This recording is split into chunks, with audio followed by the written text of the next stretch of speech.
Think about the doctrines that you hear and that are imposed, challenge them, question them.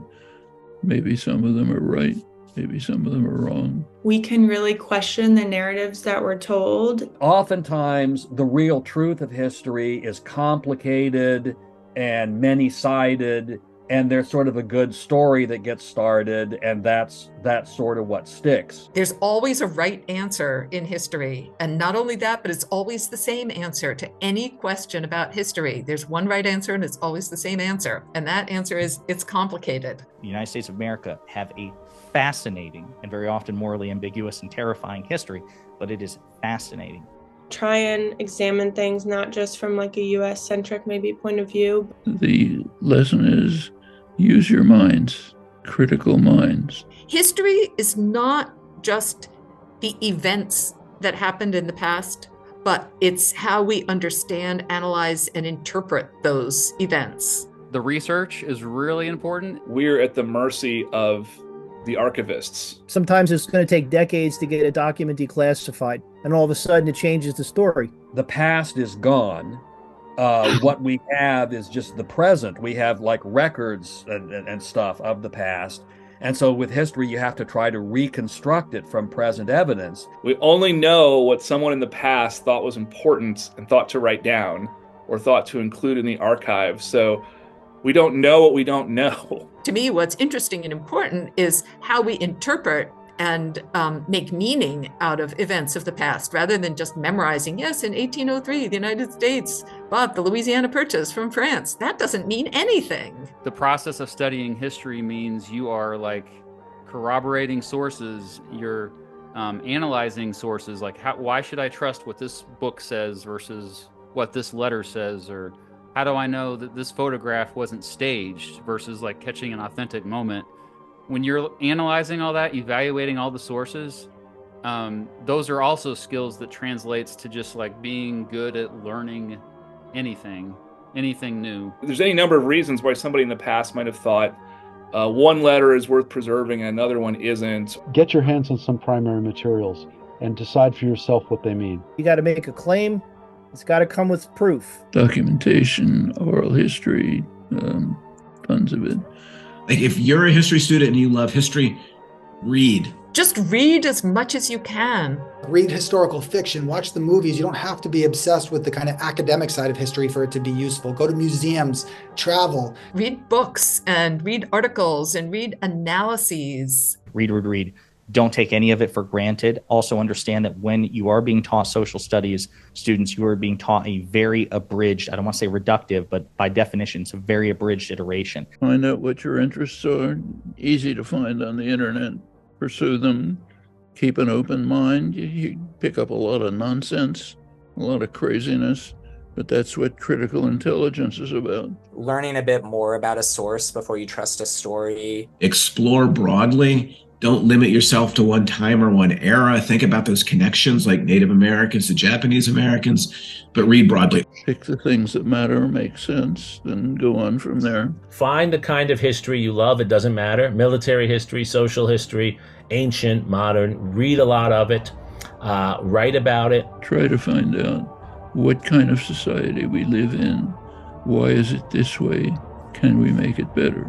That's the job of history. If you're going to say something, find maybe 3 ways to corroborate it. So what you're always doing is holding yourself responsible to what you're talking about. Find subject and topics that you are interested in, just feel free to dive into, and then just follow those rabbit holes. Pick the things that matter, make sense, then go on from there. Pick issues that interest you, issues that make a difference to people's lives.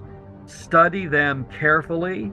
And if you think the evidence warrants a particular conclusion that has public policy implications, fearlessly advocate for that. And that's a way to make the world better. I think that we can imagine a more peaceful and just world, and we just have to work together to do that. And every time you're ready to say something, in the back of your head, think, all right, I better have a way to make sure I can prove that, or I can at least substantiate it. Have a critical mind and work on things that are important, find out what's significant.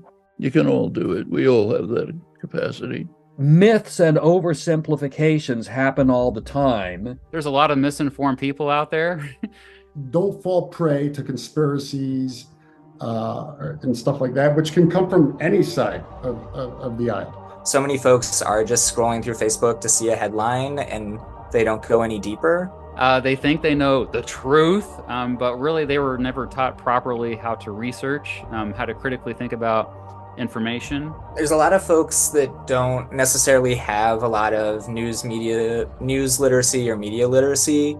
They'll see something that is presented like a news source and just assume that it's real. A lot of people just take for granted that whatever you're consuming, whether it be on TV, online, whatever, is factual and unbiased. That's the way it is.